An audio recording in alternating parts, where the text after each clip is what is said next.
And welcome to another edition of the Diamond Cooper Show, coming to you live from my hometown of Washington, D.C., over this wonderful platform called YouTube. Start off by thanking everybody who has liked and subscribed, all 3,178 of you. I appreciate you and I love the support.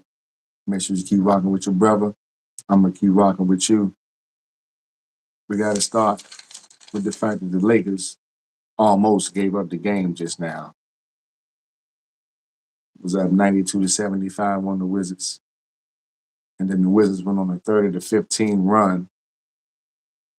Sometimes you make it a little difficult when you're playing teams that aren't on your level. But Lakers got it together, close it out, 125-120. Now one game out of the 7th spot, 44-33. Won 8 out of the last 9 games.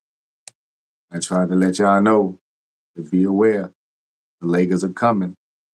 Good bill of health, playing better defense. The ball is moving. You got to pay attention to them Lakers, man. 2 games out of the 6th spot. 1 game out of the 7th spot. 44-33.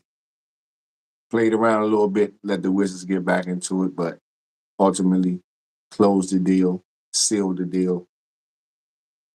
It's time to get ready for these playoffs, 2 weeks. And the goal is at least get to the 7th spot, if not the 6th. You want to get out the play-in, but if you can't get the 6th spot, definitely got to get the 7th spot. So you can guarantee at least 2 home games. Stephon Diggs, wide receiver from the Buffalo Bills, native of the D.C. area, traded to the Houston Texans for a 2nd-round pick in 2025. Houston also gets a 4th and a 5th-round pick, along with Stephon Diggs. Just think about it. Houston's skill position lineup, C.J. Stroud, how he came out the gate last year. They added Joe Mixon, Stephon Diggs, Nico Collins, Tank Dell, Dalton Schultz, Noah Brown. I'm going to be playing with Houston, Texas on Madden next year. And now we're going to see, because the narrative was, and evidence kind of supported it.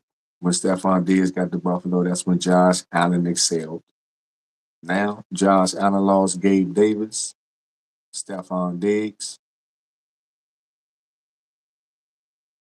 Whoever they bring in right now, he has Curtis Samuel, Shakir, and Matt Hollins. So we're going to have to see what Josh Allen going to do if they draft the wide receiver, if they wind up making a trade to get a wide receiver from somewhere else. I haven't heard of any wide receivers on the market or any wide receivers that are unhappy.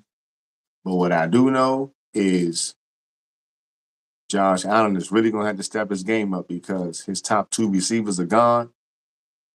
And we'll see if he can do a Patrick Mahomes, lose his best receivers, and still elevate his team to greatness in the playoffs. We'll see if he's able to do it. LeBron James Jr., affectionately known as Bronny James, is believed to be entering the transfer portal. Not really getting a lot of playing time at USC after he had his condition with his heart. And 4.5 points a game, wasn't really getting a lot of time. I think that his brother Bryce is believed to be going to Duquesne. The head coach of Duquesne was the head coach of LeBron James when he was in high school. So I think maybe it's a possibility he might transfer and go to Duquesne, which is in downtown Pittsburgh, Pennsylvania, and play with his brother under the coach that coached his dad, where he can get more of an opportunity to shine and showcase his talent. Because at USC, they fired the coach, everything. So he didn't really get a chance to get into any type of rhythm. You know what I'm saying? So in the LeBron's day, man, he faced with a tough decision. He got to make that decision for himself. He's a man. You got to do what you got to do. The Final Fours are set. Are you ready? So are you ready? The Final Four is set on both sides. On the men's, UConn versus Alabama. UConn looking like a well-oiled machine, 11.5 point favorite. Purdue, NC State, Purdue, 8.5 point favorite. They believe that there's going to be a couple of ass whoopings. What do you believe? Billy, go to your messenger and hit the link, bro. Go to Facebook Messenger, bro.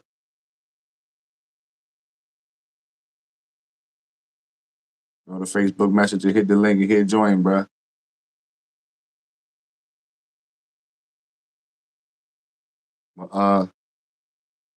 UConn minus 11.5 over Alabama.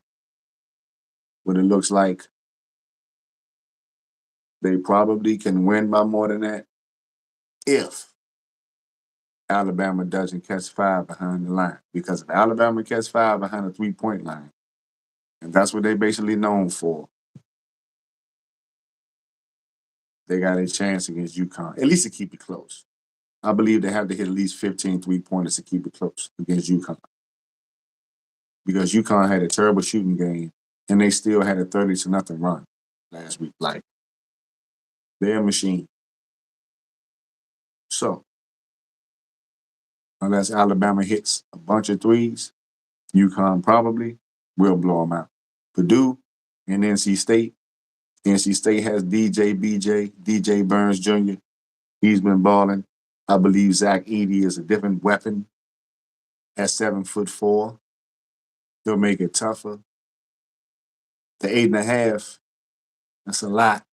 Because NC State play hard defense.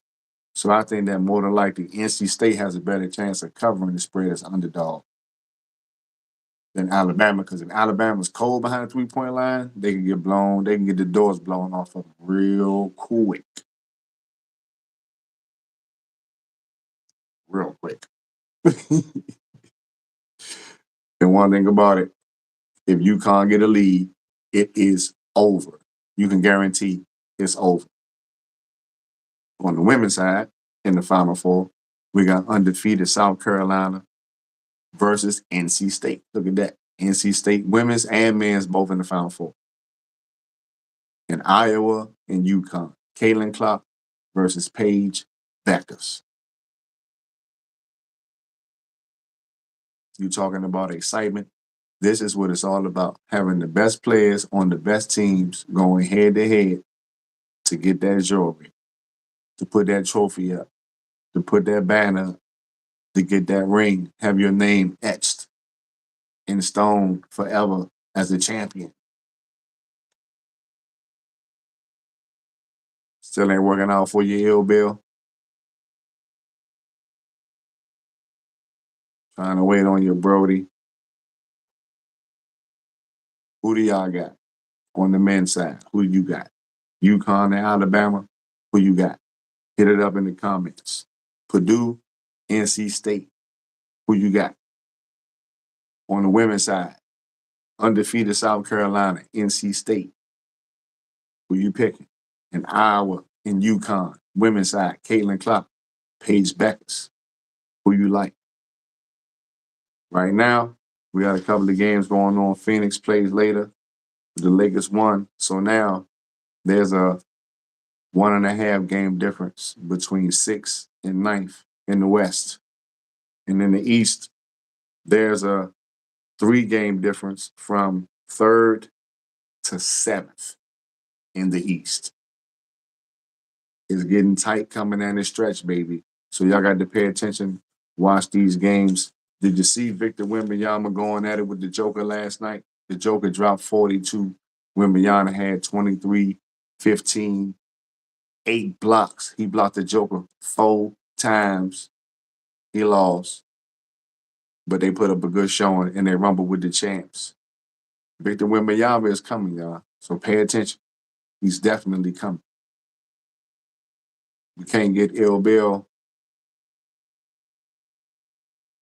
Oh, Lord. But what we can do is give credit where it's due to Ime Udoka.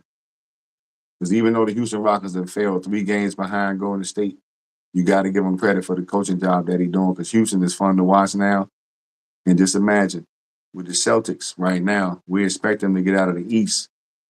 But if Ime Udoka was coaching them, we would expect them to win the championship.